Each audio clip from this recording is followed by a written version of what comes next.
सभी साथियों को नमस्कार। आज हम सब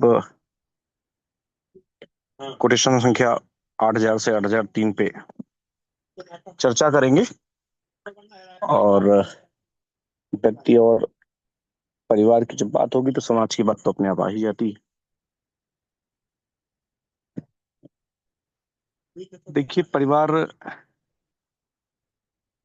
अपने यहाँ जो परिवार की परिभाषा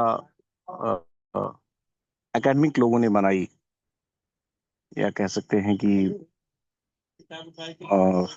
नव भारत में स्वतंत्रता के बाद जिस परिवार की जो परिभाषा बनाई गई, वह कहीं से भी परिवार के लिए हितकर नहीं थी। खैर, हमारे राजनेताओं ने या व्यवस्था बनाने वालों ने परिवार को अ, महत्व तो नहीं दिया। उसके पीछे क्या कारण रहे, कोई षड्यंत्र रहा, या परिवार व्यवस्था की उपयोगिता, उसका महत्व उन लोगों को समाज के लिए नहीं समझ में आया, राष्ट्र के लिए नहीं समझ में आया। अ, हम जिस परिभाषा हम जिस परिभाषा को मानते हैं, जो वास्तव में परिवार की परिभाषा है कि संयुक्त संपत्ति और संयुक्त उत्तरदायित्व के आधार पर एक साथ रहने हेतु सहमत व्यक्तियों का समूह। संस्थान ने हमारे एक परिभाषा दी, और वह परिभाषा एकदम सटीक, एकदम व्यवस्थित और सर्वस्वीकृत है।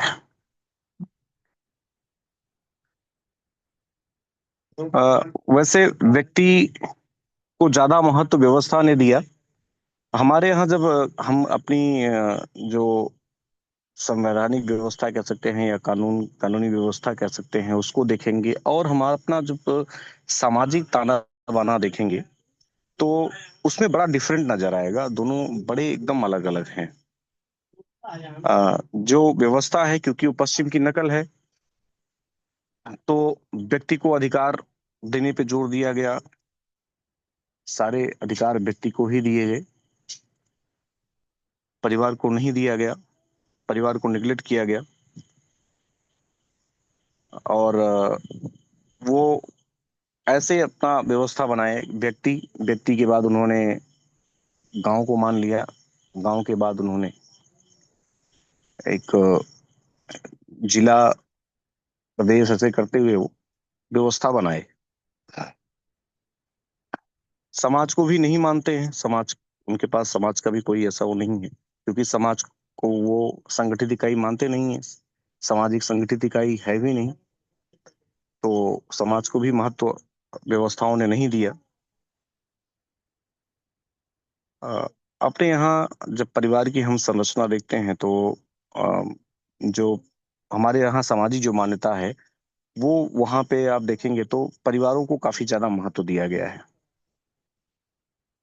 परिवार को इतना महत्व दिया गया है कि आप व्यक्ति जब संबंध बनाता है संबंध बनाता है तो वह परिवार के ही विषय में जानता है। ऐसा नहीं है कि वह व्यक्ति को देख करके संबंध बना लेता है। कोई भी रिश्ता बनाता है, कोई रिश्ता जोड़ता है समाज जब, तो वह व्यक्ति के ऊपर नहीं बनाता है, वह परिवार के ऊपर बनाता है। सारी चीजें देखता है व्यक्ति। तो हमारी जो सामाजिक व्यवस्था है, सामाजिक व्यवस्था में जो है परिवार पे महत्व है। संवैधानिक व्यवस्था में परिवार को महत्व नहीं दिया गया, जानबूझ के नहीं दिया गया। हम जब अपना जो एक भाई, परिवार जो है वो व्यवस्था की पहली इकाई है, इसको मानना चाहिए। पहली इकाई समाज मानता भी है परिवार को। और जो व्यक्ति को व्यवस्था की इकाई मानते हैं, मैं तो उसे इत्तेफाक नहीं रखता हूँ, क्योंकि व्यक्ति जो है व्यवस्था की इकाई नहीं हो सकता है। उसमें एक कारण है, क्योंकि जो व्यक्ति होता है वह स्वयं पैदा होता है।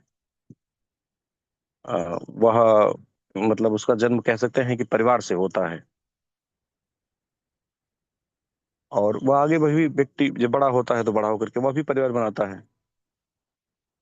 तो ना कोई अकेला जन्म ले सकता है और ना ही दे सकता है। तो परिवार समाज व्यवस्था की एक अनिवार्य जो है वो इकाई है, पहला भाग है। व्यक्ति को विकास करना है, सुरक्षा लेनी है, कुछ भी करना है तो वह अकेले समाज में रह नहीं सकता है। उसको किसी न किसी के साथ जुड़ना पड़ेगा। वैसे अपने यहाँ रक्त संबंधों के ऊपर परिवार बनते हैं, लेकिन हम अपनी परिवार व्यवस्था में जो है कहते हैं कि रक्त संबंध ना भी हो, दो व्यक्ति हो, दो व्यक्ति मिलकर के परिवार बना सकते हैं। हम ऐसी मान्यता देते हैं, ऐसा मानते हैं, ऐसा होना भी चाहिए। आ,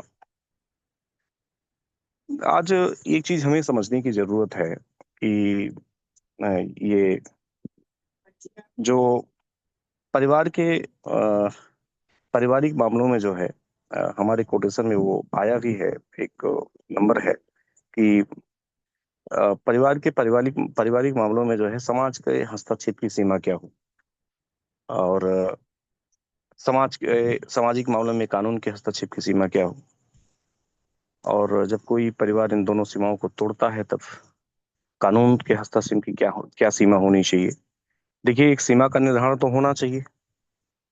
कोई किसी की सीमा में जाकर के नियंत्रण करे या कतई उचित नहीं है। तो इन दोनों के बीच में कुछ सीमाएं तो हमको निर्धारित करनी ही होती हैं।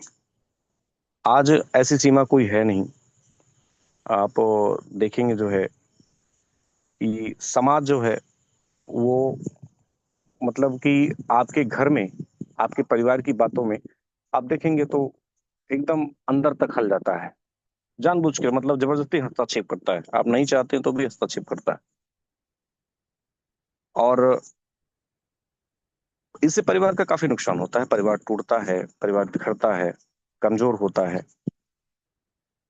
तो एक सीमा रेखा अगर हो कि भाई परिवार जो है, परिवार के पारिवारिक मामलों में जो है समाज इतना हस्तक्षेप कर सकता है, तो वह परिवार व्यवस्था के लिए काफी अच्छा रहता है। और समाज के सामाजिक मामलों में भाई कानून का हस्तक्षेप तो ही, हम लोग आए दिन इस बात पे चर्चा करते ही रहते हैं, आए दिन इस बात का डिस्कशन होता है कि समाज के सामाजिक मामलों में जो है कानून का ज्यादा हस्तक्षेप है। अब उसकी सीमा तो बनानी ही पड़ेगी भाई, कानून कितना हस्तक्षेप कर सकता है, किस बात पे हस्तक्षेप कर सकता है। सारे मामलों में हस्तक्षेप नहीं कर सकता है। जब कोई भी इकाई किसी एक कोई एक नियम कानून हो उसके लिए, अगर वह उसको तोड़े तब दूसरी इकाई उसमें हस्तक्षेप कर सकती है, नहीं तो कोई भी इकाई उसमें हस्तक्षेप नहीं कर सकती, हस्तक्षेप करना भी नहीं चाहिए। और यदि वह हस्तक्षेप करता है तो वो फिर उसको कैप्चर करता है, उसको कंट्रोल करने की कोशिश करता है। ये जितनी भी इकाइयां हैं, इनकी अपनी सीमाएं जो है निश्चित होनी चाहिए। और कोई भी इकाई या दूसरी इकाई पे जो है अतिक्रमण करे तो एक ऊपर की इकाई वो जो है वो उसकी अतिक्रमण को रोके। और अगर कोई सीमा में है, अपनी सीमा में है, कानून को मान रहा है, कोई उसके लिए सीमाएं बनाई गई हैं, उसका पालन कर रहा है, तो किसी को हस्तक्षेप नहीं करना चाहिए। वह हस्तक्षेप करता है तो ये चीज जान लीजिए कि वो व्यवस्था को तोड़ता है। और व्यवस्था किसी भी रूप में टूटनी नहीं चाहिए, इसका ख्याल सबको रखना चाहिए। अ, अपने यहाँ एक चीज और देखने को मिलती है जो है कि मुझे इन सब विषयों में एक बात अपनी तरफ से और भी ये कहनी है कि आज समाज समझ नहीं पा रहा है इन सब चीजों को। हम सब इन सब चीजों को, समाज को, हम लोग, हमारी संस्था चर्चा कर रही है, हम लोग चर्चा कर रहे हैं, हम लोग बैठ के मंथन कर रहे हैं, सीमा के विषय पे कोई चर्चा करता ही नहीं। अभी अगर परिवार के पारिवारिक मामलों में या समाज के सामाजिक मामलों में कानून घुसता है तो कई लोग आज एक ऐसी चर्चा, ऐसे बुद्धिजीवी हैं जो उसको सही ठहराने का प्रयास करते हैं। उसके लिए तमाम कार्यक्रम होते हैं। अभी ये मान लीजिए कि परिवार व्यवस्था में हस्तक्षेप करने के लिए या समाज व्यवस्था में हस्तक्षेप करने करने के लिए अगर सरकार कोई कानून लाती है तो पूरी एक लॉबी है जो उस कानून के समर्थन में खड़ी हो जाती है और खड़े होकर के जो है वो पूरा माहौल बनाने की कोशिश करती है। मैं ऐसे लोगों को मतलब परिवार विरोधी, समाज विरोधी व्यक्ति मानता हूँ। ये लोग समाज विरोधी लोग हैं क्योंकि इनको मजा आता है, इनको गुलाम बनाने में जो है या कैप्चर करने में काफी आनंद आता है। ऐसे लोगों को, ऐसे लोगों से सावधान हमें रहने की जरूरत है। और हम देखेंगे जो है कि जैसे अ, परिवार को जब व्यक्ति देखता है तो परिवार में हम जब देखते हैं, समाज जब देखता है तो ये नहीं कहता है कि हमारे घर की महिलाएं हैं। आप जब कभी किसी से परिचय कोई व्यक्ति कराता है परिवार में जाइए, तो परिवार में नहीं कहता है कि ये हमारे घर की महिलाएं हैं। एक महिला वर्ग जो बनाया गया है वह मतलब कि वह भी परिवार को, समाज को तोड़ने के लिए ही बनाया गया है। हम जब किसी परिवार में जानते हैं, जाते हैं, तो हम बताते हैं हमारी धर्म पत्नी है, ये हमारी बहन है, ये हमारी माँ है। हम संबंधों को स्थापित करते हैं। लेकिन जब किसी को कमजोर करना हो और उसको तोड़ना हो, या उसमें गिरोह बना करके जो है किसी चीज को कैप्चर करना हो या तोड़ना हो, तो उसमें आप एक वर्ग बना दीजिए। ऐसे ही महिला वर्ग का निर्धारण करके, महिला वर्ग बना करके, उसके नाम पर तमाम कानून बना करके, तमाम ऐसे भावनात्मक बातें कह करके, भावनात्मक नारे गढ़ करके परिवार को तोड़ने का, समाज को तोड़ने का कार्य किया गया। हम सबको अ, इस बात पे विचार करना चाहिए कि हमारी परिवार व्यवस्था में,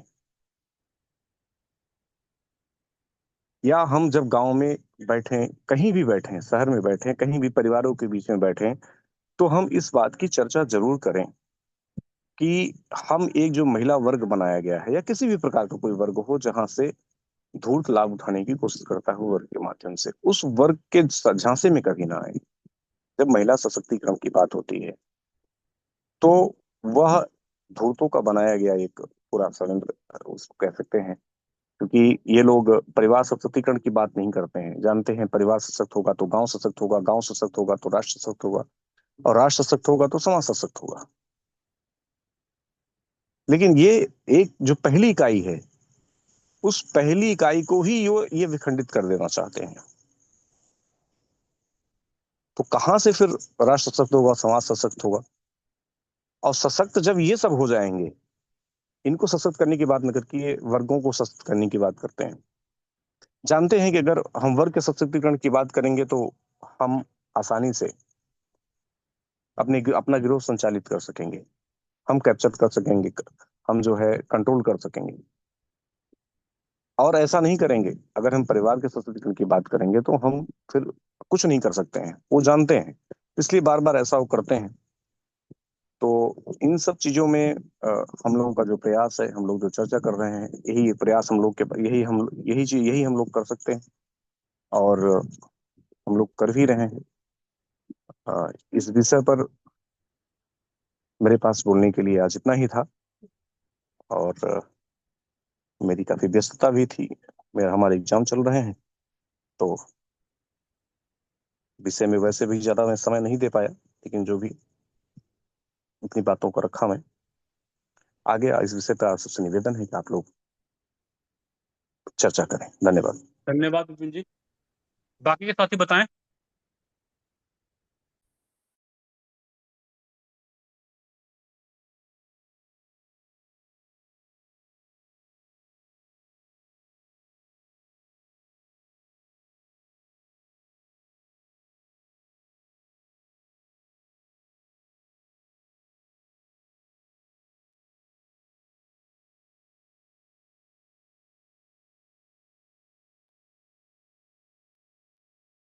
चलिए, मैं थोड़ा सा इस विषय पर रख देता हूँ।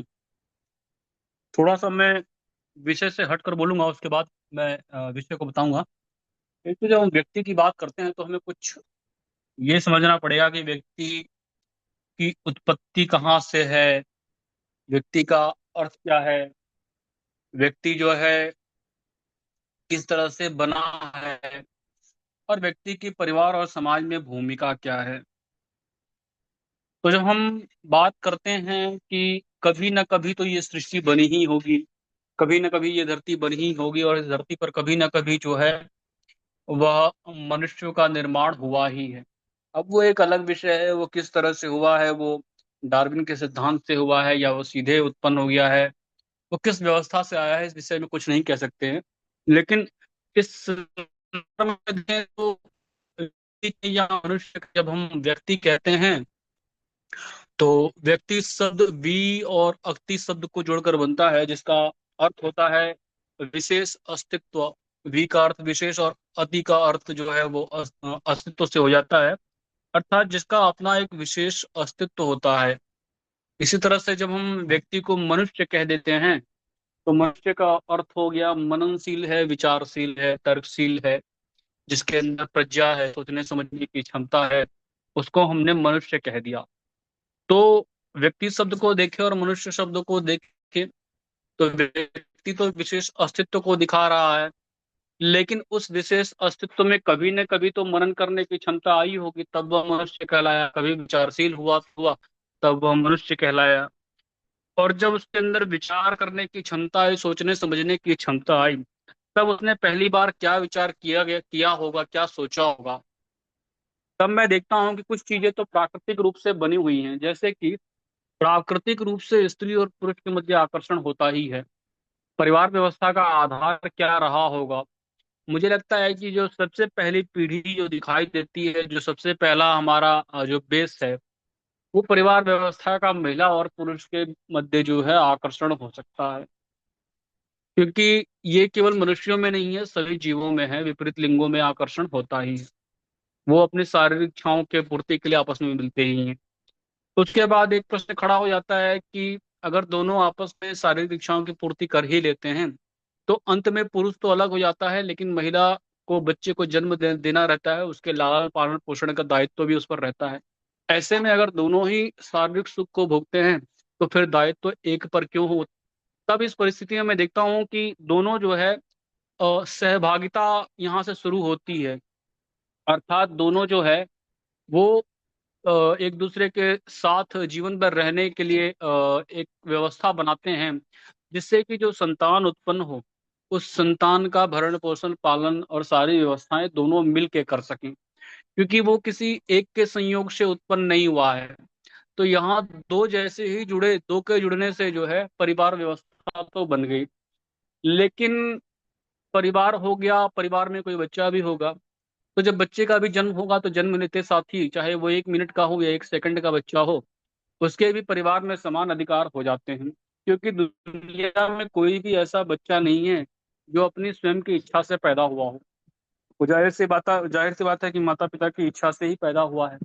ऐसी परिस्थिति में जो बच्चा है उसके उस परिवार में समान अधिकार हो जाते हैं। उसके बाद जब हम देखते हैं स्त्री और पुरुष को, तो दोनों की प्राकृतिक संरचना अलग है, दोनों की कार्य क्षमता अलग है।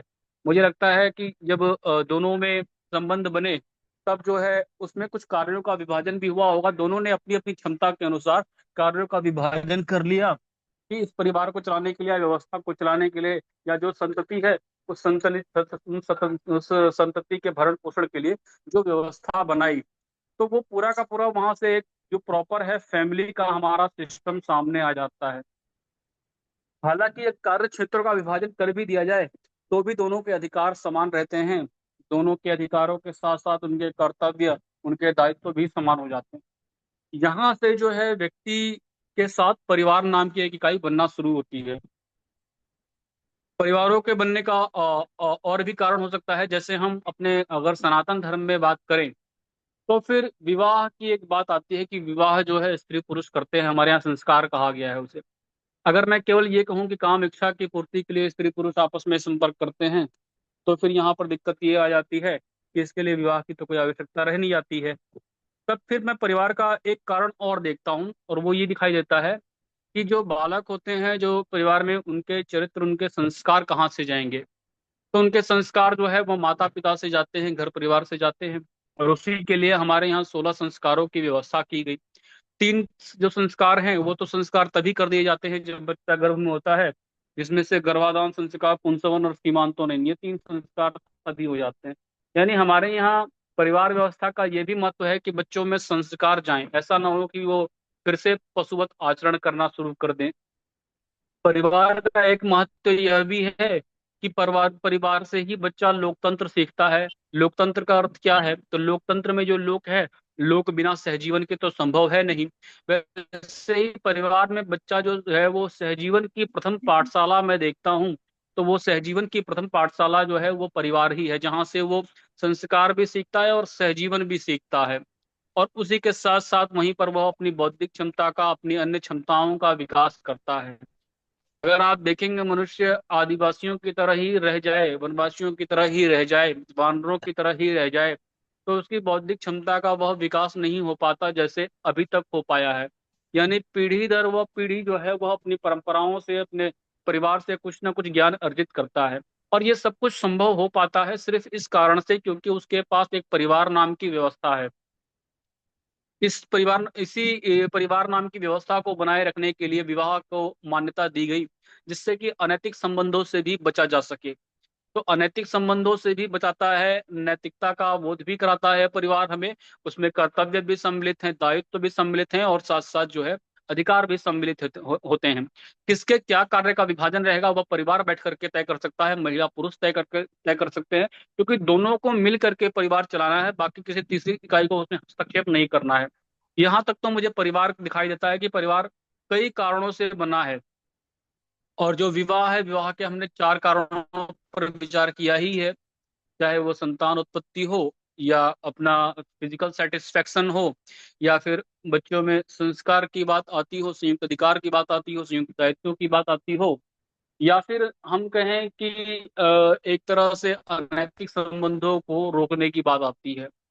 तो ये जो है हमने विवाह नाम का भी एक प्रकल्प उसमें बनाया परिवार व्यवस्था में। पश्चिम में ऐसी मान्यता नहीं रही। पश्चिम में क्या रहा, व्यक्ति को बहुत अधिक महत्व दिया गया। व्यक्ति और राज्य, ये दो ही इकाइयां रही। भारत में जब परिवार व्यवस्था बनी तो उन्होंने ये भी ध्यान रखा कि जो परिवार में बुजुर्ग लोग हैं कहीं ना कहीं उनका भी अस्तित्व बना रहे। तब जाकर के हमारे यहाँ मुखिया की व्यवस्था आती है। और मुखिया शब्द जो है वो मुख शब्द से ही बना है, जिसका अर्थ है प्रतिनिधि, रिप्रेजेंट करने वाला। जैसे आज देश का मुखिया है तो वो देश का प्रतिनिधि है, वैसे ही परिवार का एक मुखिया बना जाता था। और मुखिया के साथ साथ एक प्रमुख को भी बना दिया। अर्थात जब भारत की परिवार व्यवस्था बनी तो उसमें किसी व्यक्ति का महत्व कम नहीं समझा गया। हर व्यक्ति के महत्व को बनाए रखने के लिए एक जो है एक प्रोसेस को अपनाया गया। आज भले ही मेरे पास शारीरिक क्षमता है, मैं जवान हूं, लेकिन कभी न कभी ऐसा भी समय रहा होगा कि हम बच्चे रहे होंगे, हम किसी और पर आश्रित होंगे। बुढ़ापा आएगा तो हम भी फिर किसी और पर आश्रित हो जाएंगे। इस परिस्थिति में जो है वो ये एक ऐसा चक्र बनता है कि एक सूर्य, उगता हुआ सूर्य है, एक आसमान के शिखर का सूर्य है, एक ढलता हुआ सूर्य है।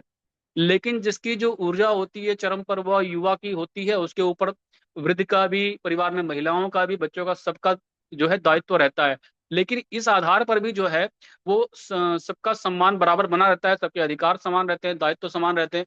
अर्थात उन्होंने भले ही वृद्धा अवस्था में वो कुछ नहीं कर सकते, लेकिन उन्होंने अपना जो जो दायित्व है वहां पर उन्होंने अपने जीवन में किया है, और वो अभी भी मार्गदर्शक की भूमिका में बने हुए हैं। तो हमारे यहाँ जब परिवार बना तो हमारे यहाँ परिवार में व्यक्ति, परिवार प्रमुख और मुखिया चारों की व्यवस्था रही। पश्चिम में जो परिवार बने, या हम इस्लामिक देशों में जो परिवार बने, वहाँ की परिवार व्यवस्था अलग रही। और वही परिवार व्यवस्था जब भारत में आई, जैसा कि विपिन जी ने भी कहा, हमारी परिवार व्यवस्था टूट रही है राज्यों के हस्तक्षेप के कारण। मैं तो राज्यों का मूल हस्तक्षेप यही देखता हूँ कि हमने जहाँ से संविधान और व्यवस्थाएं उठाई, वहां से केवल हमने व्यक्ति और राज्य दो ही व्यवस्थाएं देखी। हमारे यहाँ जो परिवार की व्यवस्था थी, जिसमें परिवार और समाज दोनों को संवैधानिक अधिकार थे, वो व्यवस्था हम नहीं नहीं ले पाए, क्योंकि सब कुछ तो हमने पश्चिम से ही उठाया था। तो आंख बंद करके जब हमने उठाया तो जो वहाँ वहाँ की व्यवस्था थी, वही व्यवस्था आज हमारे यहाँ भी बन रही है। हमारे यहाँ भी परिवार टूट रहे हैं, वहां पश्चिम में भी टूटते हैं। तो थोड़ा सा इस पर विचार किया गया होता तो ये जो है, जो स्वतंत्रता की बात आती है कि फ्रीडम ही सब कुछ है, मुझे लगता है कि फ्रीडम के साथ साथ जो है, हम जब ये देखते हैं कि एक व्यक्ति दूसरे व्यक्ति के साथ जुड़ता है, चाहे वो महिला पुरुष, शारीरिक आवश्यकताओं के लिए जुड़े, कैसे भी जुड़े, वो जब जुड़ते हैं तो उनकी फ्रीडम ऑटोमेटिक जो है जॉइंट फ्रीडम में कन्वर्ट हो जाती है। तो ज्वाइंट फ्रीडम का अर्थ है वहां पर फिर जो है सहजीवन हो गया, सहभागिता हो गई, अर्थात परिवार में दोनों सहभागी के रूप में हैं। लेकिन लगातार महिलाओं को पुरुषों के विरुद्ध भड़काना, एक परिवार को, हमारे परिवार व्यवस्था को तोड़ने का जो है प्रपंच चल रहा है। और परिवार व्यवस्था जहां टूट गई वहां पर लोकतांत्रिक व्यवस्था टूट जाएगी, क्योंकि लोकतंत्र की मूल इकाई परिवार है। क्योंकि दोनों में एक चीज कॉमन है और वह है सहजीवन। आज लोकतंत्र भी जो है स्वतंत्रता की बात करता है, लेकिन सहजीवन का अभाव दिखाई देता है। इसीलिए जब हम लोगों ने समाज व्यवस्था की बात की तो हमने कहा कि नहीं, दो व्यक्तियों का साथ रहना बाध्यकारी, अर्थात परिवार बनाना ही पड़ेगा। कोई व्यक्ति ये कहे कि वह परिवार का हिस्सा नहीं बनता है, तो फिर उसकी स्वतंत्रता बाद उसकी सुरक्षा की गारंटी कोई नहीं लेगा। अर्थात उसकी स्वतंत्रता की सुरक्षा की गारंटी जो है राज्य नहीं लेगा। मैं समाज को जब देखता हूं तो मैं देखता हूं समाज किस कारण से बना। तो परिवार तो आवश्यकताओं के कारण बन गया, लेकिन समाज भी बना वो परस्पर सहयोग और सुरक्षा की भावना से, व्यापार की भावना से। एक दूसरे की आवश्यकताओं के कारण जो है समाज की भी उत्पत्ति हुई, समाज का एक बड़ा स्वरूप बना। हम लोग जब विष्णु पुराण पढ़ते हैं तो उसमें एक प्रसंग आता है कि नारद जी पूछते हैं भगवान विष्णु से कि प्रभु इस संसार में और परिवार में अंतर क्या अंतर है। तो वो कहते हैं कि ये जो पूरा संसार है, ये संसार जो है एक बड़ा परिवार है, अर्थात परिवार का ही एक वृहद रूप है। तो पहले छोटे छोटे परिवार बने होंगे, वो चाहे गांवों के रूप में बने, उन्होंने आपस में जो है एक गांव का निर्माण किया जिससे आवश्यकताओं की पूर्ति हो सके। धीरे धीरे ट्रांजैक्शन बढ़ा होगा, व्यापार बढ़ा होगा एक दूसरे क्षेत्रों से, और ये विश्व व्यवस्था के जो लोग हैं वो अब समाज का रूप धारण करते हैं। यहाँ व्यक्ति के जो अधिकार हैं वो मौलिक अधिकार हो जाते हैं। परिवार में जैसे जाते हैं वैसे उसके संयुक्त अधिकार हो जाते हैं। जैसे ही समाज का हिस्सा बनता है तब उसके सामाजिक अधिकार हो जाते हैं। और उसी विश्व समाज ने एक तंत्र का निर्माण किया, एक राज्य का निर्माण किया, तब वहां पर जो है उसके संवैधानिक अधिकार हो जाते हैं। लेकिन राज्य ने यहीं से सब कुछ गड़बड़ करना शुरू कर दिया। जिस परिवार और जिस समाज के कारण उसकी नियुक्ति हुई, उसने उसी में हस्तक्षेप किया, उसी के अस्तित्व को नष्ट करने का प्रयास किया, और सभी प्रकार के सामाजिक और पारिवारिक अधिकारों को संवैधानिक अधिकार घोषित कर दिया। यहाँ से सारी विकृतियां शुरू होती हैं। तो जो सेपरेशन ऑफ लाइन है व्यक्ति के बीच में, परिवार के बीच में, समाज के बीच में, राज्य के बीच में, हर एक की जो रेखा खींची होनी चाहिए। ऐसा भी नहीं है कि हम व्यक्ति के व्यक्तिगत मामलों में अत्यधिक हस्तक्षेप करते चले जाएं। अर्थात वहां पर ऐसा भी ना हो कि घुटन की व्यवस्था हो जाए, लेकिन ऐसी भी व्यवस्था ना हो कि स्वतंत्रता आपको इतनी दे दें कि परिवार व्यवस्था टूट जाए, समाज का अस्तित्व समाप्त हो जाए और राज्य उसे गुलाम बना ले। तो सारे षड्यंत्र तो इसी प्रकार से चल रहे हैं, जबकि समाज का अस्तित्व राज्य के अस्तित्व से पहले आया है, और समाज ने राज्य का अस्तित्व जो है वो राज्य को जो है निर्धारित किया है। ऐसी स्थिति में जिसको बनाया गया है वो बनाने वाले को नष्ट करने का प्रयास करे, यह तो मतलब बड़ा ही अनैतिक है और ठीक कार्य नहीं है। तो इस पर नियंत्रण करने की आवश्यकता तो निश्चित स्तर पर है। समाज को संवैधानिक अधिकार मिले तभी के साथ ही बनाए।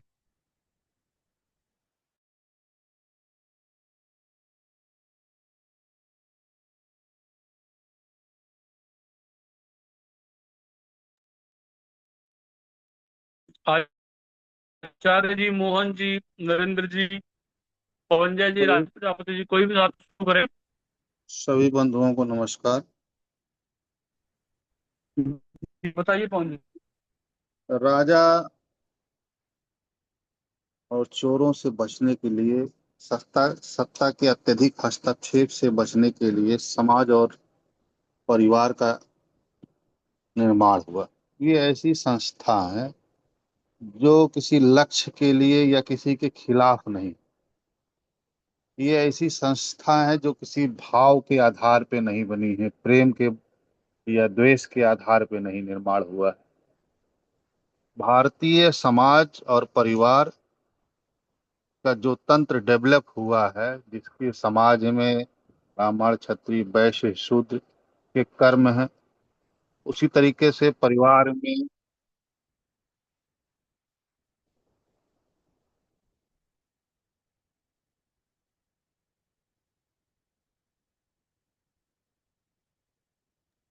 उसी तरह से पवनजय जी, परिवार आपकी आवाज कट गई। उसी तरह से परिवार में जो भरण पोषण और परिवार के प्रत्येक सदस्य को धन का अधिकार जो मिल जाता है, इससे जो है हमारी संस्था न टूटने वाली संस्था के रूप में बन जाती है, जिसमें सत्ता का हस्तक्षेप न्यूनतम रह जाता है, क्योंकि वो अपना भरण पोषण खुद करते हैं, रोजगार स्वयं डेवलप करते हैं, उनके जो रोजगार रहते हैं उसमें वो जाते हैं, और वह अपनी तंत्र के दम पर, जो उनका तंत्र था उसके दम पर वो अपनी सुरक्षा भी कर लेते थे। वह सत्ता के ऊपर निर्भर नहीं होते थे। लेकिन जब लोकतंत्र डेवलप हुआ तो सत्ता को धन कमाने के लिए लोक कल्याणकारी कार्यों में ही बजट खर्च किया जा सकता है। तो तमाम तरीके से समाज और परिवार में हस्तक्षेप करके अपनी योजनाओं को चलाने के नाम पर धन को लूटने के लिए तमाम तरीके के हस्तक्षेप का प्रयास किया गया। सबसे पहले शिक्षा के द्वारा लोगों को बेरोजगार बनाया गया, उनके अधिकतम समय को किल किया गया कि आप कम से कम जब आदमी 30 साल तक पढ़ेगा तो उसका बहुत सारा समय शिक्षा में ही चला जाएगा। तमाम तरीके से सरकारें ये चाहती हैं कि आप जो है सरकारी नौकरी के लालच में पड़े रहो, इतने अधिक वेतन के लालच में, जिससे जो है आप अपने रोजगार खुद ना सृजन कर पाओ। आपके जो पारिवारिक व्यवसाय हैं उसमें हीन भावना और श्रम मूल्यों की कमी कर दी गई है, जिससे कि महंगाई घटा दी गई है, महंगाई बढ़ी नहीं है श्रम मूल्यों की, जिससे इनके रोजगारों पर बुरा असर पड़ा। और इस तरीके से समाज की जो तंत्र था उसको तो एकदम से तोड़ दिया। लेकिन परिवार नाम का जो तंत्र है हमारा, वहां अभी बहुत कुछ हम पूरी दुनिया में सबसे अधिक रूप से टिके हुए हैं। यहाँ हम दुनिया में सबसे अव्वल, हमारे यहाँ तलाक कम है, हमारे यहाँ लावारिस बच्चे सबसे कम हैं, हम सरकार के ऊपर सबसे कम आश्रित परिवार हैं। इस तरीके से हम दुनिया के ऐसे लोग हैं जिन्हें सरकार से बहुत कुछ नहीं चाहिए, और फिर भी हम जो है अपना भरण पोषण कर ले जा रहे हैं।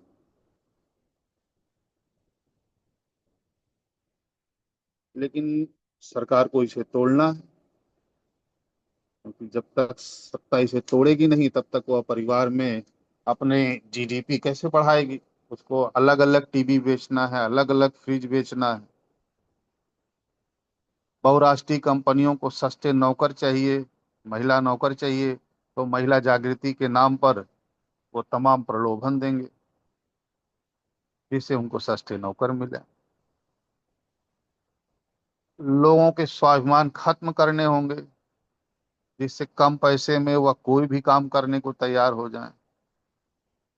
उसके लिए नशा और अश्लीलता दोनों परोसना होगा, जो टीवी और पत्रिका के माध्यम से परोसा जा रहा है। समाज में हमारा तंत्र टूट चुका है। हम समाज में कुछ भी नहीं कर पा रहे हैं, असहाय होकर अपने समाज को टूटते हुए देख रहे हैं, क्योंकि मेरा कोई तंत्र रह नहीं गया। परिवार को बचाने के लिए हम बजरंग मुनि जी की जो व्यवस्था है कि अपने परिवार को हम रजिस्टर्ड करा लें, तो इस तरीके से हम परिवार को बचा सकते हैं। यही एकमात्र विकल्प है, और पूरे देश में इकलौता ऐसा संस्थान है जो यह बता रहा है कि आप अपने परिवार को कैसे पुनः से उसके तंत्र को डेवलप कर सकते हैं और समाज के तंत्र को कैसे खड़ा कर सकते हैं। इससे सीख लेकर समाज और परिवार के दोनों तंत्रों को विकसित किया जा सकता है। लेकिन सत्ता और उसके जो बौद्धिक शूद्र हैं उनसे वह यह कहलवा रही है कि प्रेम बहुत जरूरी है, जबकि किसी भी भाव जो है वह तंत्र के लिए बहुत महत्वपूर्ण नहीं है। जो व्यवस्थाएं हैं, जो तंत्र है, जो डेवलप तंत्र है, जो परिवार है या समाज है, जो उसके जो तंत्र हैं, भाव तो अस्थाई चीज है, वो कभी रहेगा कभी नहीं रहेगा। लेकिन जरूरतें जो हैं वो अस्थाई हैं, वो हमेशा रहेंगी। बच्चों का भरण पोषण अस्थाई है, वो हमेशा रहेगा। प्रेम कभी भी खत्म हो सकता है। तो परिवार एक ऐसी संस्था है हमारी जो भाव के ऊपर निर्भर नहीं, वह जरूरतों के ऊपर निर्भर है कि हम पत्नी से संसर्ग करके बच्चे इसलिए उत्पन्न कर रहे हैं कि हम माता पितृ ऋण से मुक्त हो रहे हैं। बच्चों का भरण पोषण हम इसलिए कर रहे हैं क्योंकि हमें एक अच्छा नागरिक बनाना है, एक अच्छे मनुष्य का समय का निर्माण करना है जो हमारे वृद्धावस्था में काम आएगी। अगर हम अच्छे नागरिक नहीं बनाएंगे तो इसी समाज में ही हमको मरना है, तो मेरा मरना दुष्कर हो जाएगा। तो यह जरूरत के नाम पे हमारा जो अपना तंत्र है, इसे जब तक जीडीपी वाले तोड़ेंगे नहीं तब तक उनको लाभ नहीं होगा। लेकिन हमारे पूर्वजों ने जो ये संस्था बनाई है परिवार नाम की, थोड़ा बहुत लचीला, अधिकार और नियंत्रण विहीन है, इसलिए इसको तोड़ पाना बड़ा मुश्किल है। समाज की वर्ण व्यवस्था को भी ये न तोड़ पाते, लेकिन उसमें उन्होंने अधिकार दे दिए। सामंतवाद का जब समय आया तो उसमें उन्होंने अधिकार दे दिए कि ये अधिकार है ब्राह्मण क्षत्रिय वैश्य शूद्र के, और उन अधिकार और नियंत्रण के नाते जो है उसमें बुराई आ गई, और उन बुराइयों से वह व्यवस्था लगभग आज के समय में टूट गई है। आज आप किसी भी जात के हों, कहीं भी अपना परिचय देंगे, उससे आज सामने वाले को कोई फर्क पड़ने वाला नहीं है। आप क्या करते हैं आज की डेट में वह महत्वपूर्ण है। क्यों? क्योंकि फिर से जो है समाज पे निर्भरता बढ़ रही है, समाज बड़ा हो रहा है। जब जब समाज सर्वोच्च होगा, सामंतवाद ने समाज को कमजोर कर दिया था, लेकिन आज फिर पूंजीवाद से समाज मजबूत हो रहा है, समाज बड़ा हो रहा है, प्रमुख हो रहा है, तो फिर से व्यक्तियों की स्वतंत्रता और उनके स्वरोजगार बढ़ रहे हैं। धन्यवाद। ठीक है, चलिए ब्रजेश जी, बाबा मेरी आवाज आ रही है जी। ब्रजेश जी? जी बाबा जी। चलिए हम थोड़ा सा आपको बता देते हैं 10 मिनट। जी बाबा जी। हम लोगों को यह बात समझनी पड़ेगी कि परिवार एक स्वतंत्र इकाई है अथवा परिवार समाज के अंदर है। क्या समाज परिवार का मालिक है तो व्यक्ति एक स्वतंत्र इकाई है। परिवार व्यक्ति की स्वतंत्रता को बाधित नहीं कर सकता। जब इसका मतलब यह हुआ कि व्यक्ति की सहमति आवश्यक है परिवार को। इसी तरह परिवार की स्वतंत्रता को समाज बाधित नहीं कर सकता। परिवार की सहमति आवश्यक है उसको। तो इससे ये बात साफ होती है कि समाज परिवार के मामलों में तभी हस्तक्षेप कर सकता है जब परिवार सहमत हो। अब प्रश्न उठता है कि अगर परिवार सहमत नहीं होता है तो समाज क्या कर सकता है? तो समाज उसका बहिष्कार कर सकता है। जब समाज एकजुट हो जाएगा तो कोई परिवार समाज से अलग रह नहीं सकता। उसको स्वीकृति तो देनी ही पड़ेगी, मजबूरी हो जाएगी। इसी तरह कोई व्यक्ति परिवार से अलग नहीं रह सकेगा, उसकी मजबूरी हो जाएगी परिवार के साथ जुड़ना। लेकिन आप उसकी स्वतंत्रता को बाधित नहीं कर सकते। दिक्कत कहाँ पैदा हो रही है वर्तमान समय में कि समाज अपने को परिवार का मालिक मान ले रहा है, परिवार अपने को व्यक्ति का मालिक मान ले रहा है। तो आपस में व्यक्ति और परिवार के बीच टकराव हो रहा है और परिवार और समाज के बीच भी टकराव हो रहा है। आज मैं आपको एक अखबार में पढ़ा हूँ आज कि किसी एक लड़की ने, जो शायद 7-8 वर्ष की थी उस समय, अभी वो 10 या 11 की है, उस लड़की ने 3 साल पहले का अपना वीडियो थाने में दिखाया कि मेरी माँ मुझे किस तरह डांट रही है। मारने का भी नहीं है, डांटने का है। और थाने में रिपोर्ट हो गई। आप किसी बच्ची को इस तरह डांट कैसे सकते हैं? इतनी बुरी तरह आप डांट रहे हैं उसको, डरा रहे हैं उसको, भयभीत कर रहे हैं। अब यहाँ एक सवाल सोचिएगा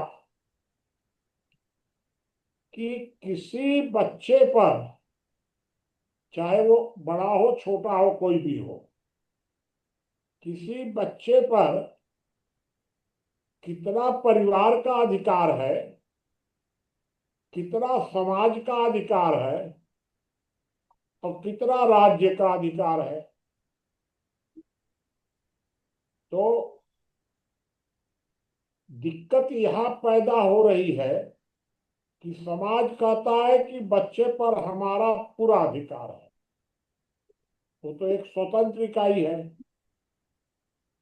परिवार की जिम्मेदारी इतनी ही है, दायित्व, कि वह बच्चे को पाल पोस करके बड़ा करके छोड़ दे। बाकी राधा परिवार जीवन। हस्तक्षेप नहीं हो सकता है। क्या यह उचित होगा? सरकार कहती है कि व्यक्ति, बच्चा जो है तो व्यक्ति है, जन्म ले लिया व्यक्ति हो गया, तो व्यक्ति तो हमारी हमारी संपत्ति है। आप कौन होते हैं दखल देने वाले? आप उसको खिलाइए पिलाइए, ये आपको करना पड़ेगा, लेकिन है हमारा।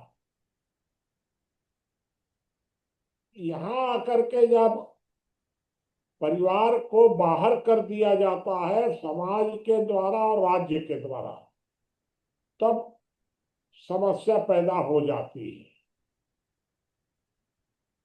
तो भाई, इसको कैसे निपटाया जाएगा? आप एक बात सोचिए कि परिवार से आप किसी को अलग होने नहीं देंगे। आज अगर इतनी हत्याएं हो रही हैं, परिवारों में हो रही हैं, या तो हत्याएं हो रही हैं या आत्महत्याएं हो रही हैं। क्यों हो रही हैं? इसलिए हो रही हैं कि आप किसी भी व्यक्ति को परिवार छोड़ने की आजादी नहीं दे रहे हैं। तो अब दिक्कत ये पैदा होती है कि घुटन और टूटन। तो आप टूटन होने नहीं देंगे और घुटन वो बर्दाश्त नहीं कर सकता है। तो यहाँ एक बात हम लोगों को बहुत गंभीरता से सोचनी होगी कि हम परिवारों को क्यों नहीं आजादी देना चाहते हैं। अभी मैंने 3-4 दिन पहले एक धर्म गुरुओं पर पोस्ट लिख दी थी। ब्रजेश जी और ज्ञानेंद्र जी को भी उस पर आपत्ति थी कि भाई हम इस प्रकार कैसे कर सकते हैं। आप एक बात विचार करिए कि धर्मगुरु सलाह तो दे सकते हैं, मान लीजिए, अगर सलाह भी देते हैं तो परिवारों को दें। कोई परिवार का कोई सदस्य, अब भाई मैं अपने अपने परिवार की आपको बता रहा हूं कि हमारे परिवार में आज से 40 साल पहले छोटे कपड़े कोई नहीं पहनता था, और आज सब छोटे कपड़े पहनने लग गए। अभी 10 साल की 12 साल की जो लड़कियां हैं वो छोटे कपड़े पहन रही है, उनकी माताएं पहना रही हैं। तो प्रश्न उठता है कि क्या हम उनको डांटना शुरू कर दें, और अगर हम उनको नहीं डांटते हैं तो क्या धर्मगुरु हमको डांटेंगे या उनको कहेंगे कि यह चरित्रहीन है? यहाँ तो प्रश्न तो पैदा होता है। मेरा ये अनुभव है कि जो धर्मगुरु कह रहे हैं वो बात एकदम सच है कि 15-16 वर्ष के ऊपर महिलाएं या पुरुष, इन दोनों में चरित्रहीनता का प्रतिशत बहुत ज्यादा है। उसको आप चाहे 80 कह लीजिए, चाहे 90 कह लीजिए, चाहे 100 कह लीजिए, चाहे 60 कह लीजिए, प्रतिशत का प्रश्न नहीं है, बहुत ज्यादा है। और यह स्वाभाविक है, प्राकृतिक है। क्या यह उचित होगा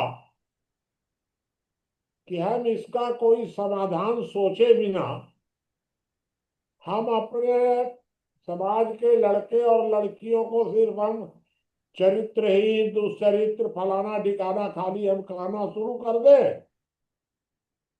और समाधान क्या है आपके पास?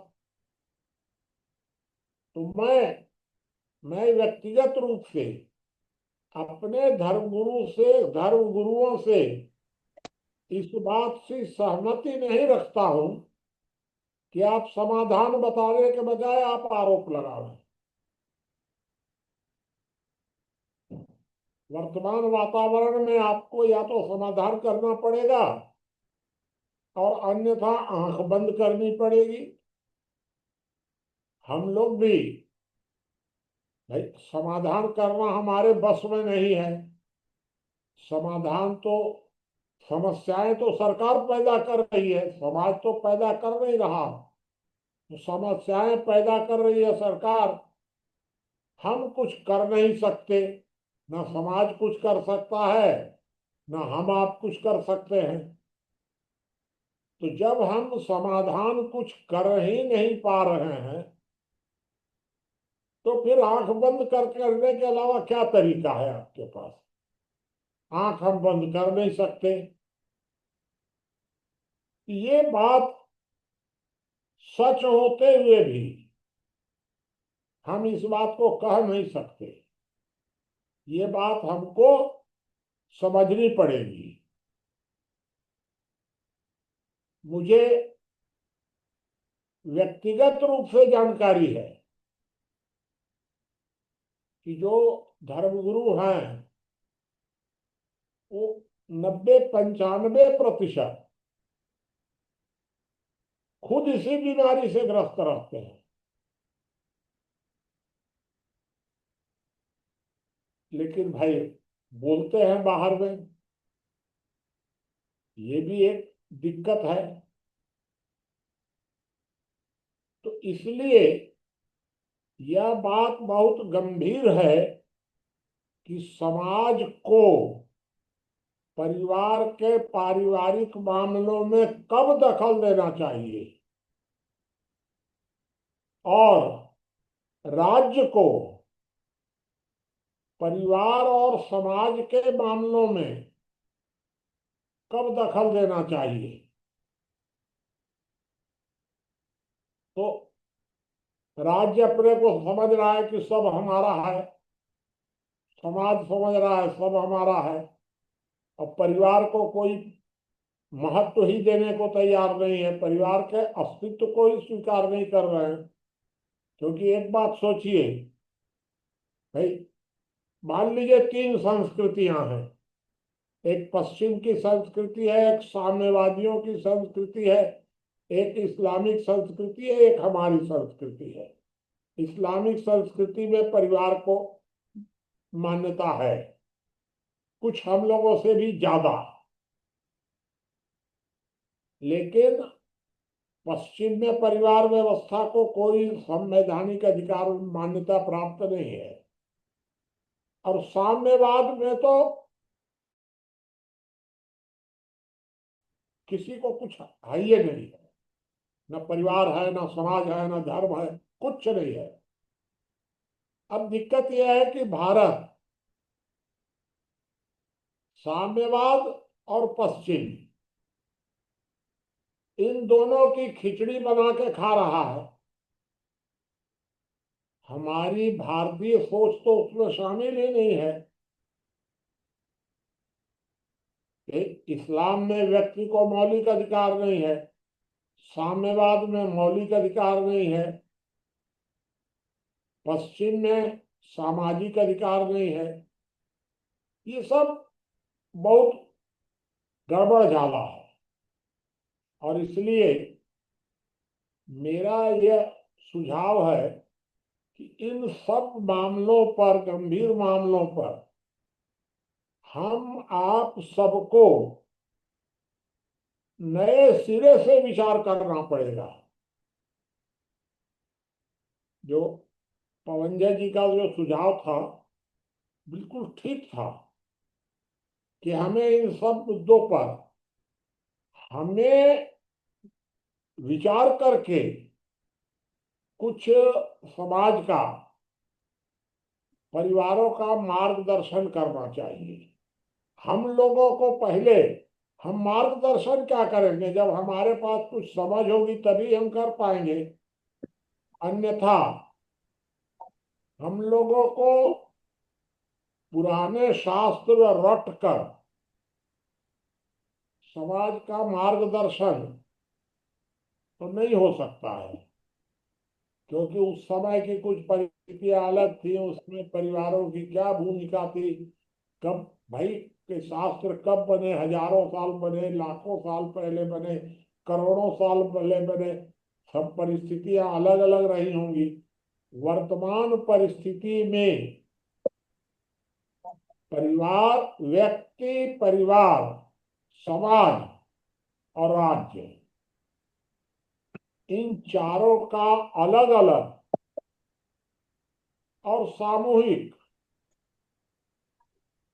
अलग अलग इनका ढांचा किस प्रकार से बनना चाहिए, और बिल्कुल उद्दंड तो हो नहीं सकते, नियंत्रण भी होना चाहिए, किस सीमा तक नियंत्रण होना चाहिए, इन सब विषयों पर नए सिरे से सोचने की जरूरत है। चलिए, मैंने अपनी बात समाप्त कर दी है, आप अपनी चर्चा को आगे बढ़ाइए।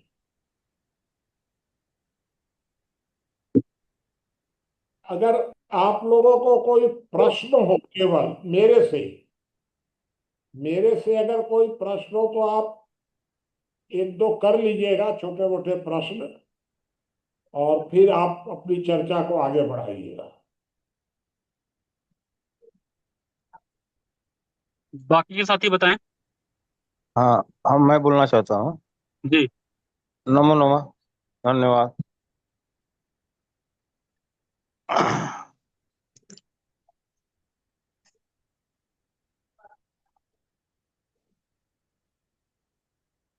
आज का जो विषय है परिवार के संबंधित, और परिवार संबंधित सब कुछ जो है कि गांव, राष्ट्र, समाज सब, लेकिन यहाँ पर मूल विचार चिंतन परिवार के लिए है।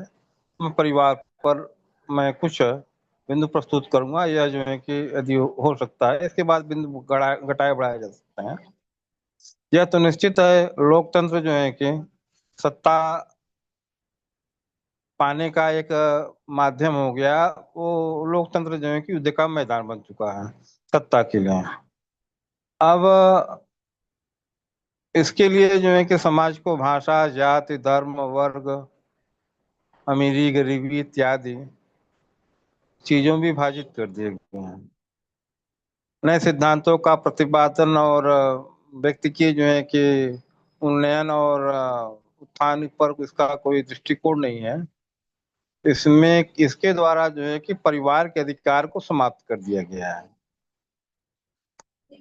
परिवार जैसी कोई व्यवस्था जो है कि लोकतंत्र वर्तमान में जो है कि संविधान में कुछ है नहीं, लेकिन होना चाहिए, क्योंकि परिवार एक ऐसी संस्था है कि जन्म से लेकर मृत्यु तक हर तरह की सुख सुविधाएं प्राप्त होती हैं। हमने व्यक्तियों में ऐसे परिवार देखे हैं जहाँ एक अपंग व्यक्ति संपूर्ण जीवन गुजार देता है, एक पागल व्यक्ति कोई परिवार सदस्य है उसका भी जन। एक हमारे मित्र हैं, उनके एक बहू जो है एक्सीडेंट में जो है कि में भयानक एक्सीडेंट हो गया, वो कोमा में चली गई, 2 साल तक कोमा में रही। लेकिन अब थोड़ा चेतना आ गई, लेकिन पूरे शरीर में लकवा लगा हुआ है। और 4 साल 5 साल तक उनकी जो है कि व्यवस्था देखी जा रही है अनवरत। अब यह व्यवस्था कौन कर सकता है? कोई अस्पताल कर सकता है, या कोई सरकार कर सकती है, या कोई सामाजिक संस्थान कर सकता है। और वह कितने लोगों कर सकता है, कैसे कर सकता है? लेकिन एक परिवार कर रहा है और उसको कोई अधिकार भी नहीं है, कोई ऐसा उसको जो अधिकृत भी नहीं है, लेकिन फिर भी वह कर रहा है निस्वार्थ भाव से, वह कर्तव्य भाव से। ऐसा कोई संविधान में उसे करने के लिए बाध्यता नहीं है, लेकिन फिर भी वह कर रहा है। यह परिवार का मैं जो है कि बल देखता हूँ। और किसी कारण से कोई व्यक्ति अपंग हो गया, या जो है कि बचपन में गलत मार्ग पड़ गया, और जो है कि सही ढंग से पढ़ाई लिखाई नहीं कर पाया, लेकिन फिर भी जो है कि एक समय बाद बुद्धि आई, वह घर परिवार के साथ रहने लगा, उसका जीवन का निर्वाह हो जाता है। ऐसे बहुत से उदाहरण देखने को मिलते हैं, और परिवार उनका संपूर्ण जीवन जो है कि देख लेता है। कहीं देखते हैं कि पत्नियां जो है कि ऐसे पति का पालन कर रही है जो अयोग्य है, और कहीं पति को मैं देख रहा हूँ कि पत्नी अपाहिज हो गई है किसी कारण से, कुछ ऐसा बीमारी आ गई है, उसको झेल रहा है, और पूरी औषधि इत्यादि की व्यवस्था में कर रहा है। कहीं बड़ा भाई छोटे भाई के प्रति मैं सब कुछ करते हुए देखता हूँ, कहीं छोटे भाई को जो है कि बड़े भाई के परिवार का जो है कि उन विशेष परिस्थितियों में पालन पोषण करते। मैं सब चीज में समाज में हमेशा देखता रहता हूँ। लेकिन परिवार इतनी व्यवस्था देता है, लेकिन परिवार के लिए कोई जो है संवैधानिक अधिकार प्राप्त नहीं है। तो इसके लिए कुछ संवैधानिक अधिकार होनी चाहिए। मैं एक छोटा सा अधिकार चाहता हूँ परिवार के लिए सरकार से, कि यदि परिवार किसी नए संबंध को जोड़ता है अपने परिवार से, तो उसकी मंजूरी परिवार से होनी चाहिए आधिकारिक रूप से। यदि उसकी मंजूरी नहीं मिलती है, उस व्यक्ति को जो है कि त्याग करने का, पारिवारिक निर्णय से त्याग करने का, उसको दंडित करने का अधिकार मिलना चाहिए। क्योंकि परिवार जो है कि पारिवारिक सदस्यों का एक समूह है, और उसमें कोई नए सदस्य को जोड़ा जाए तो परिवार की मंजूरी होनी चाहिए। यदि मंजूरी नहीं है तो वह उसे जोड़ा जाना संभव न रखा जाए, ऐसा नहीं हो, चाहे वह वैवाहिक संबंध में हो चाहे अन्य संबंध में हो। एक छोटा सा अधिकार परिवार को इस मामले में मिलना चाहिए। या हम नए मित्र जो है पारिवारिक मित्र बना रहे हैं, निजी मित्र बना रहे हैं, या कैसा भी, तो उसको परिवार से उसकी मंजूरी अनिवार्य व्यवस्था रखी है, छोटा सा जो है कि, क्योंकि आप परिवार सदस्य हैं और सभी सदस्यों से मिलकर परिवार, नए सदस्य के लिए परिवार सदस्यों की मंजूरी आवश्यक करनी चाहिए। दूसरा जो है कि समाज का अधिकार, उसका भी एक छोटा सा अधिकार कर देना चाहिए। हालांकि अन्य भी अधिकार बढ़ाए जा सकते हैं, हम उस पर विचार बाद में कर सकते हैं, लेकिन मैं छोटा छोटा सा अधिकार में बात कर रहा हूँ। समाज को यह अधिकार होना चाहिए कि जो परिवार जो है कि सगोत्र विवाह करते हैं, रक्त संबंधों में विवाह करते हैं, उनका जो है कि खान पान और यौनाचार पर कोई जो है कि नियंत्रण नहीं है, तो समाज को यह अधिकार होना चाहिए कि उनको जो है कि द्वितीय श्रेणी में रखा जाए और उनको सम्मानित करने का अधिकार होना चाहिए जो समाज जो है कि खान पान और संबंधों पर इत्यादि पर ज्यादा जो है कि सजग है। और जीविकोपार्जन के क्षेत्र में जो थोड़ा सा अधिकार मिलना चाहिए कि वह कौन व्यक्ति उस जीविकोपार्जन की योग्य है कि नहीं है, इसमें कुछ समाज का जो है कि समर्थन होना चाहिए। यदि समाज उसका समर्थन नहीं करता है तो उस व्यक्ति के ऊपर जो है कुछ धाराएं बन सकती हो, ऐसा कुछ व्यवस्था होनी चाहिए। और समाज को यह अधिकार होना चाहिए, जैसे पारिवारिक विवाद हुआ, निपटारा हुआ, तो छोटे मोटे विवाद निपटारा जो अदालतों में जाते हैं और जिनकी वजह से अदालतों की सारी व्यवस्था चरमरा गई है। यानी कितने यदि देखा जाए कि पारिवारिक विवादों को लेकर के आधे से अधिक जो है कि होती है नजदीकी संबंधों में, तो पारिवारिक विवादों में जो निर्णायक भूमिका होनी चाहिए वह परिवार की सहमति से, बंटवारे को लेकर के इत्यादि को लेकर के समाज की भूमिका वहाँ रखनी चाहिए। और समाज की भूमिका किस तरह से रखनी चाहिए इस पर अलग विचार, अलग विषय हो सकता है। तो इन सब चीजों को हमें जो है कि समाज और परिवार को व्यवस्थित करना चाहिए। सत्ता या सरकार समाज या परिवार को स्वैच्छिक रूप से जो है कि अधिकार देना नहीं चाहिए, क्योंकि सत्ता जो है कि हमेशा अपना ही जो है पक्ष देखती है, सरकार अपना पक्ष देखती है, अपने शक्ति संवर्धन के लिए देखती है। वे लोग जिनके हाथ में सत्ता होती है या जो सत्ता पाने में लगे हुए हैं, सत्ता पाना चाहते हैं, और जो सत्ता पा चुके हैं, हम दोनों की बात कर रहे हैं, तो दोनों जो है कि अपना एक जैसे तंत्र होता है माफियाओं का, वैसे राजनीतिक माफिया इनको कह सकते हैं। एक तंत्र होता है सत्ता माफिया, इनको सत्ता माफिया का, सत्ता इनके इर्द गिर्द जो है घूमते हुए, बढ़ते हुए और आगे बाहर न जाए, एक जो है कि मोनोपोली बन जाती है, जिसमें जो है कि इन सब चीजों को। अच्छा, हम कोई आ गया है, अपनी बात समाप्त करते हैं इसी के साथ। धन्यवाद। ठीक, बाकी के साथी बताएं।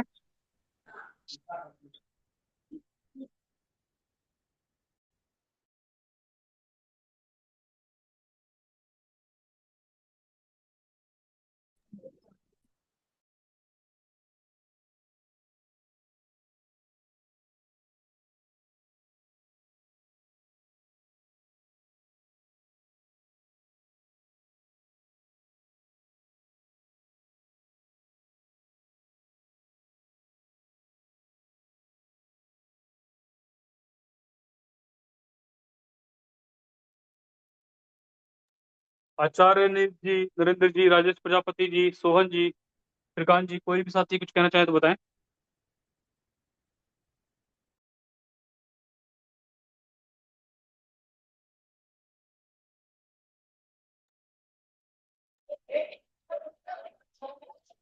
हाँ जी, मैं बोलना चाहता हूँ सभी साथियों के लिए नमस्कार। बताइए मदन जी। दूसरा नंबर जो है हमारा जो परिवार, मतलब परिवार से गांव, गांव से मतलब देश या राष्ट्र, राष्ट्र से मतलब समाज को सशक्त बनाना चाहिए। लेकिन जड़ जो है हमारी परिवार है। परिवार में और जो व्यक्ति है वो एक मतलब मुख्य इकाई है परिवार की। हमारे घर परिवार जो है अगर मजबूत होंगे, सशक्त होंगे, तभी गांव, समाज, देश, राष्ट्र जो है सशक्त बनेगा। तो आज परिस्थिति ऐसी है, मतलब बात बिल्कुल सही है, क्योंकि परिवार से मतलब परिवार से गांव को जो है सशक्त होना चाहिए, गांव से मतलब देश को, राष्ट्र को, राष्ट्र से फिर समाज को, समाज मतलब एक विश्व, विश्व में जो भी रहते हैं वो सभी समाज में ही आते हैं। विश्व एक समाज है और समाज एक मतलब शरीर की रीढ़ की हड्डी समझ लो, मतलब एक आधार। तो विश्व व्यवस्था जो है मजबूत, सशक्त होनी ही चाहिए। लेकिन कैसे हो, आज हमारे देश में, समाज में परिवार भी टूट रहे हैं और गांव में मतलब टूटन है, विखंडन है, फूट पड़ी हुई है। और वो फूट किसने डाली है? राजनेताओं ने। हर गांव में हर गांव में मतलब दो दो या तीन, वो मतलब दो तीन तरह की फूटें मिलेंगी। अब फूट मतलब विघटन नेता, ये कौन करवाता है? नेता।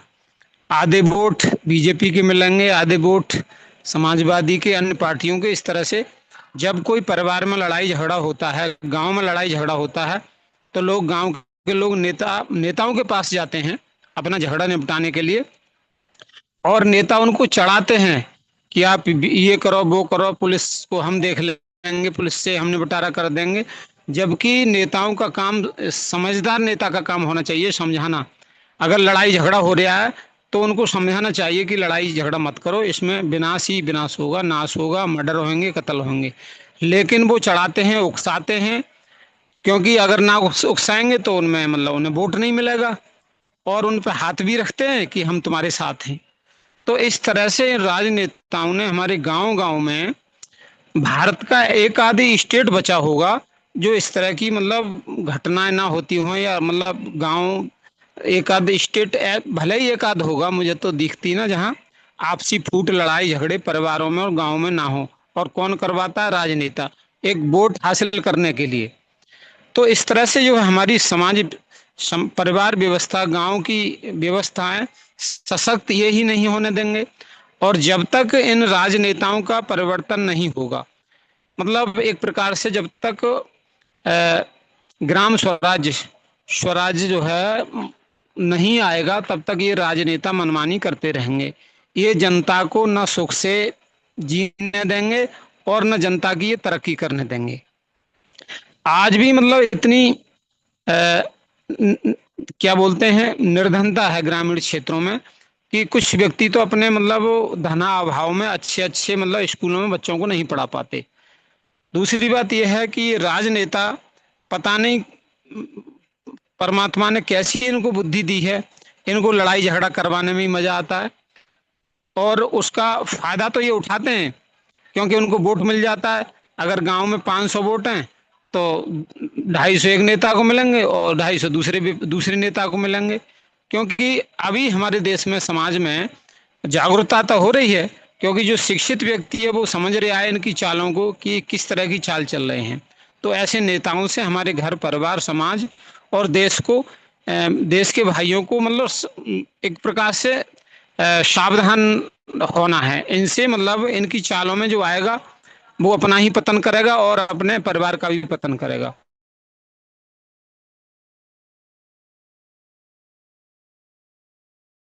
मतदान करना है तो मतलब समझदार जो समाज राष्ट्र का विकास करता हो, बुद्धिजीवी नेता को ही सपोर्ट करना है। क्योंकि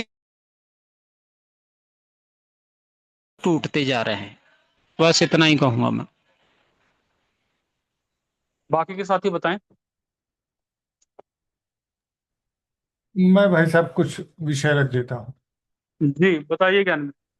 मेरा पहले कोटेशन पर ही एक बात यह है कि संयुक्त संपत्ति, संयुक्त उत्तरदायित्व, इस बात पर ही मेरे समझ में एक समस्या ये खड़ी हो रही है कि आज अगर हम जो भी विकास के पैमाने देख रहे हैं या सभ्यता को विकसित होते देख रहे हैं, कहीं ना कहीं एक जमाना था जब कहा जाता है कि हम जंगलों में रहा करते थे, एक दूसरे को मार के खा जाना या फिर एक दूसरे को समाप्त कर देने की इच्छा, यानी कि जंगली स्वभाव, पशुवत व्यवहार, उससे सीखते सीखते आज हम इस दशा पर खड़े हुए हैं। हमने राजशाही देखी, राजशाही के बाद लोकतंत्र का मॉडल देखा, और लोकतंत्र के मॉडल में ही आज हम चर्चा कर रहे हैं कि हम एक पार्टिसिपेटरी डेमोक्रेसी की बात कर रहे हैं।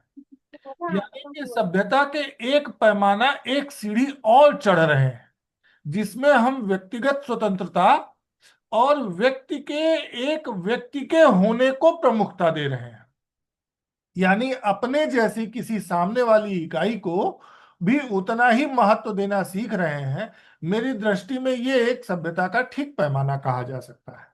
हाँ, इस पर और आगे चर्चा हो सकती है, लेकिन मुझे लगता है कि यह सब तब संभव हो पाया जब व्यक्तिगत संपत्ति और व्यक्ति की अपनी योग्यता को हमने एक आयाम दिया। जो व्यक्ति योग्य होता है, जो व्यक्ति अपने आप को तराशने पर काम कर पाता है, अपने आप पर काम कर पाता है, अपने आप को निखार पाता है, वह देश को, समाज को और खुद को भी बहुत कुछ दे करके जाता है। हम जितनी भी चिंता कर लें, पीछे के इतिहास में अगर हम जाते हैं तो कहीं ना कहीं देखते हैं कि परिवारों ने व्यक्तियों के साथ शोषण की कम स्थितियां नहीं बनाई जितना शासन सत्ता के द्वारा शोषण किया गया है। बाहरी जिसको हम कह रहे हैं राजाओं के द्वारा शोषण किया गया है, उतना ही शोषण परिवारों के द्वारा भी किया गया है। ऐसे अनेक महिलाएं हैं जिनको ये कहा जाता है कि मैंने खुद अपनी आंख से देखा है कि उनका परिवार वाला या यह कह लीजिए कि मालिक जिनको कहा जाता है, उनका पति, वो उनको प्रताड़ित करने के लिए हर किसी भी हद तक चला जाता है और उनकी सटीक मांग का भी, सही मांग का भी कोई मूल्य नहीं किया जाता।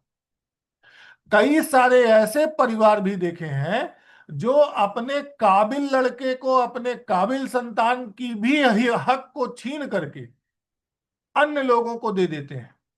लोभ, मोह, क्रोध, इन सब से व्यक्ति मुक्त नहीं है और यह सभी कुछ दुष्परिणाम परिवारों में देखने को मिला है।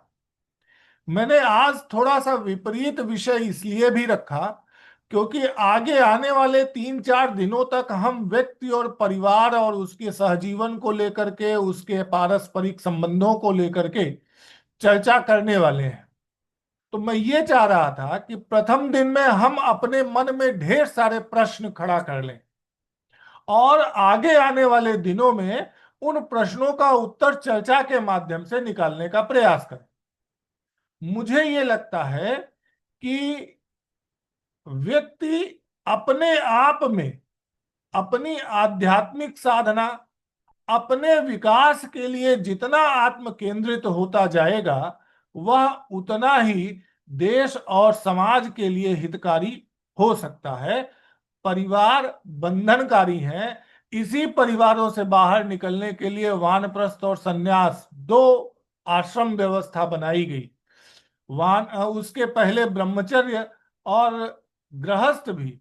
ब्रह्मचर्य भी एक एकाकी जीवन की ही व्यवस्था है। सिर्फ जीवन का कुछ हिस्सा ही परिवार पर आश्रित था। 4 आश्रमों में से केवल एक आश्रम, गृहस्थ आश्रम ही परिवार पर केंद्रित था। यह मेरे समझ से मुझे लगता है कि परिवारों की अप्रासंगिकता या जीवन के सिर्फ उस एक हिस्से की आवश्यकता के लिए ही परिवारों की रचना की गई होगी। यह भी एक बात ब्रजेश जी ने अपनी बात में रखा था कि हमने परिवारों की रचना दैहिक संबंधों के अलावा संतति के पोषण के लिए भी रखा। मुझे लगता है कि ये बात काफी हद तक सही भी है, लेकिन इसको तर्क के आधार पर नकारा भी जा सकता है। दैहिक संबंध ही एकमात्र ऐसे प्रभावकारी संबंध दिखते हैं, ऐसे प्रभावकारी मजबूरी दिखती है जिसके कारण व्यक्ति विवाह करता है। मैंने ऐसे पाश्चात्य जगत में तो कह ही लीजिए कि यह केवल एकमात्र आधार है। भारत में भी मैंने देखा कि लोग अपनी संतानों को पैदा ही इसलिए करते हैं कि वह पिता का बदला ले सके, यानी कि पिता के लिए एक टूल के रूप में संतानों को पैदा किया जाता है। यह बात तमाम सिद्धांतों के आधार पे, तमाम हमारे अपने 8 ग्रंथों में भी कहा गया है। पुत्र का एकमात्र दायित्व है पिता की सेवा करना। तो मुझे लगता है कि परिवार व्यवस्था के इस नकारात्मक पक्ष पर भी हमको ध्यान देना चाहिए। बस मेरी बात समाप्त। जी, बाकी के साथी बताएं।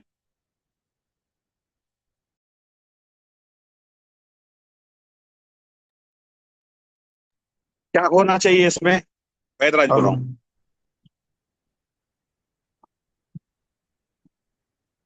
वैद्यराज जी, हम लोग आगे चर्चा करेंगे ना, अभी तो कम से कम एक सप्ताह ये चर्चा चलेगी ही।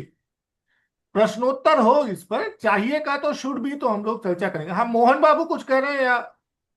हेलो। हाँ मोहन बाबू बताएं। सभी विद्वत साथियों का अभिवादन है। व्यक्ति परिवार के संबंधों पर आज की चर्चा हो रही है, और सभी जो हैं नकारात्मक सकारात्मक अपने सारे गंभीर विचार साथ चर्चा कर रहे हैं। अब हम जब व्यक्ति परिवार समाज पर चर्चा कर रहे हैं, तो प्रथम दृश्य में तो हम ये देखते हैं कि व्यक्ति चाहे नर के रूप में हो या मादा के रूप, व्यक्ति है, और व्यक्ति का एक समूह परिवार है, और फिर उससे जो सबसे बृहद और बड़ा समूह है वो समाज है। अगर व्यक्ति नहीं रहेगा तो ये सब चर्चा का कुछ प्रश्न ही नहीं उठता है, या परिवार नहीं बनेगा, समाज राष्ट्र जिला जितना भी है कुछ नहीं होगा। तो जब व्यक्ति है और उसके अंदर दिल दिमाग मानसिकता मन जो बहुत ही तीव्र गति से चलने वाला है, और मन में सकारात्मक नकारात्मक भी भाव आते हैं, उसके साथ में प्राकृतिक रूप से जो आवश्यकता है, चाहे वह शारीरिक भूख हो या पेट की क्षुधा की भूख हो, और इन सभी को शांत करने के लिए व्यक्ति का मन जो है वो विभिन्न मार्गों की तरफ आकर्षित होता है, पीछे हटता है, जाता है, करता है। कई प्रकार की उसको जीवन में अनुभव होता है, कहीं लाभ कहीं हानि, कभी सुख कभी दुख, कभी त्रासादी कभी भय। जो नौ रस हैं उनका अनुभव होता है। बाकी जो मनुष्य की मानसिकता को विकृत करती हैं, लोभ मोह क्रोध काम अहंकार है, ये सारी भी समस्याएं व्यक्ति के उम्र के साथ उसके सामने आता है, और व्यक्ति जो है उस भटकन में भटकता है। उसमें उनको भटकाने वाले भी हमारे समाज में मिलते हैं, लेकिन इन्हीं सब भटकन से और एक व्यवस्थित व्यवस्था बने, उसके लिए समाज जो है, जो संपूर्ण व्यक्तियों का समूह का समाज है, वो कोई व्यवस्था बनाने का प्रयास करता है, जिससे कि मानव का जीवन सुखद हो, आनंदमय हो और सुविधापूर्वक हो। अब इसी तारतम्य में मुख्य रूप से तो व्यक्ति परिवार और समाज होता है, और इसी की व्यवस्था को बनाने के लिए परिवार के बाद जो है ग्राम सभा हो जाता है, ग्राम सभा के बाद जो है जिला सभा हो जाता है, प्रदेश सभा हो जाता है, राष्ट्र सभा हो जाता है, और अंत में जो है वो समाज होता है। अब समाज ही जो है, जो लोक का, जो व्यक्तियों का मिलकर समाज बनता है, तो वही जो है एक तंत्र या राज्य का भी व्यवस्था करता है, जिसको कि ये अधिकार देता है कि जहां पर इन व्यवस्थाओं से, इनके हाथ से अगर कोई काम बाहर हो जाता है, आपराधिक तत्व जो हैं वो हावी होने लगते हैं, तो एक यह तंत्र की व्यवस्था करता है और उसको वित्त के रूप में धन भी देता है। अपनी जो सीमाएं हैं उन सीमाओं के बाहर का समन्वय बनाने का भी कार्य देता है। अंदर में पुलिस व्यवस्था देता है, बाहर की सुरक्षा के लिए सेना की व्यवस्था देता है। तो इस प्रकार से उस तंत्र को भी कुछ व्यवस्थाएं दी जाती हैं, ताकि जो समाज की व्यवस्था से, अहिंसक कार्रवाई की व्यवस्था से अलग हो जाता है, तो उसको फिर तंत्र जो है दंडात्मक रूप से, और उस व्यवस्था में व्यवधान है उसको दूर करे।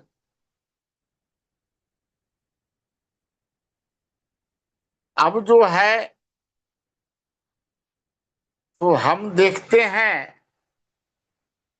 कि जो पूरे विश्व स्तर पर जो हमें दिखाई देता है कि कहीं पर जो है नास्तिक स्वभाव के व्यक्ति हैं, कहीं राज्य का अधिकार है, कहीं जो है परिवार का बात नहीं है, केवल व्यक्ति समाज धर्म का बात है, कहीं केवल धार्मिक व्यवस्था है, कहीं का खान पान अलग टाइप का है, कहीं का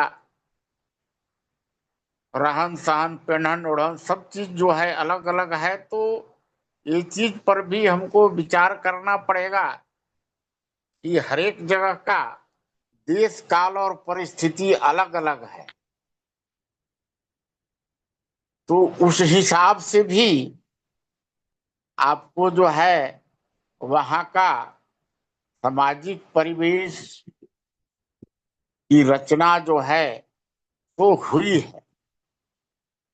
अब अगर जो बहुत ठंडा प्रदेश है तो वहां अगर वो शराब पीते हैं तो वो एक दवा के माध्यम से पीते हैं, और जहां गर्म प्रदेश है वहां पर इन चीजों की आवश्यकता नहीं हो सकती है।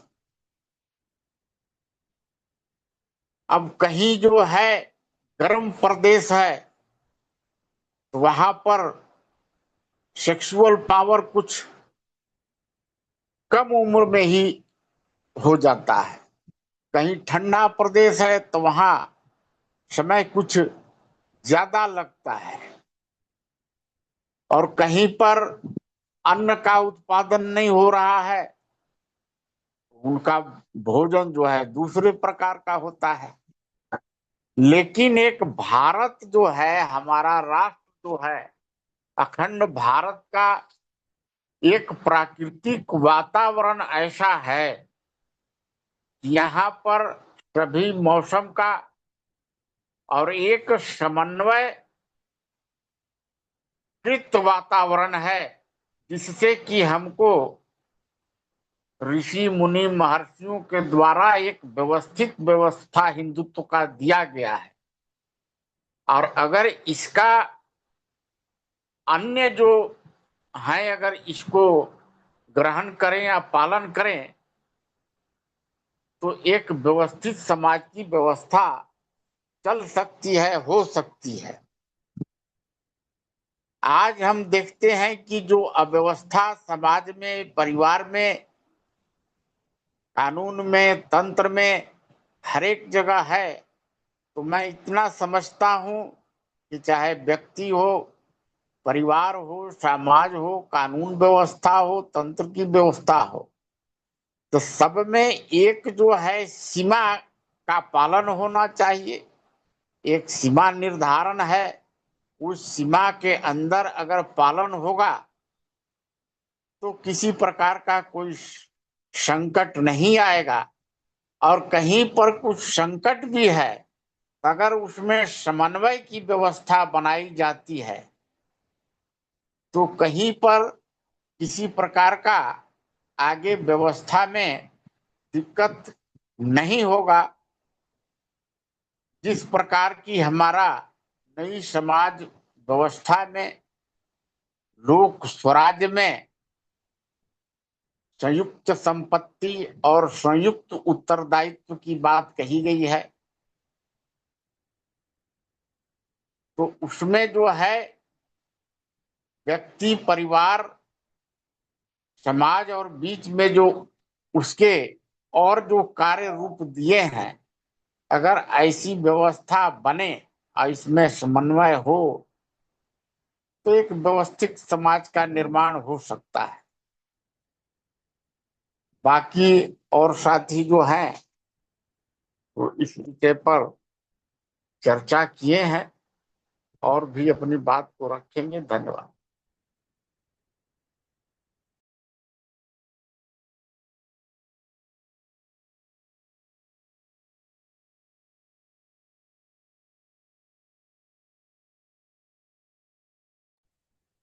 हाँ आचार्य जी बताइए। सुनील देव जी आप कुछ कहना चाह रहे थे।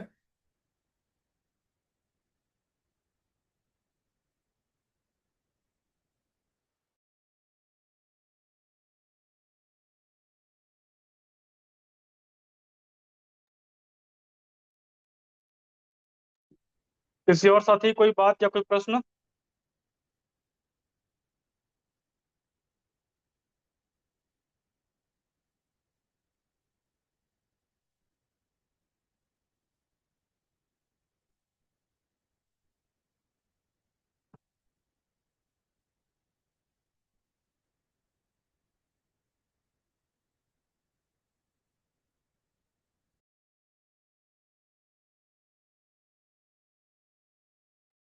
ज्ञानेंद्र जी आवाज आ रही है?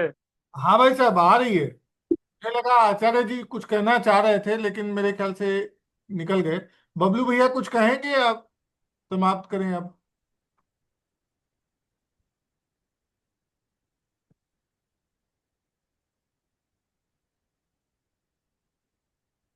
बताएं ब्रजेश जी भाई साहब। देखिए, मैं दो बातें कहना चाहूंगा। जी एक तो जो आपने कहा ना शायद कि संतति के लिए दोनों का परिवार का होना आवश्यक है, शायद ऐसा ही कुछ कहा आपने ना। जी जी जी मुझ, मुझे ऐसा दिखता है कि एक बुढ़ापा या भविष्य को जो हम देखते हैं ना, उसके लिए अधिक व्यक्ति विचार करता है। उसके संतान उत्पन्न करने का, पालन पोषण करने का और सबका उद्देश्य मोह तो होता ही है, लेकिन उसके साथ साथ कहीं ना कहीं अपना भविष्य सुरक्षित करने का भी एक भय होता है। क्योंकि हर सूर्य तो ढलेगा ही ढलेगा, बुढ़ापा तो आना ही है। ऐसी अवस्था में कोई अपना ही है जो सहारा दे सकता है। ये एक महत्वपूर्ण विषय बन जाता है संतति के पालन पोषण करने के लिए। जी जी जी जी जी।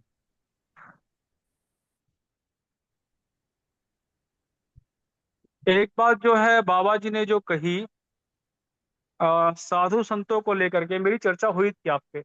जी मैंने एक बात कही थी कि अच्छा ये होगा कि हम लोग इस पर मौन हो जाएं विरोध करने की जगह, क्योंकि हम लोग जानते हैं कि जो उन्होंने कहा वो सत्य है। ये विरोध करना जो है मूर्खता थी वहां पर। इसे मैंने कहा उड़ता हुआ तीर लेना, जिन्होंने विरोध किया वही सारे लपेटे में आए। तो जब आप सच्चाई सब कुछ जानते हैं और उन्होंने कुछ कह दिया तो बेहतर होता कि मौन हो जाते। कुछ लोगों को चूल हुई और उन्होंने विरोध करना शुरू कर दिया। यहाँ गड़बड़ कर दी उन्होंने। ठीक था।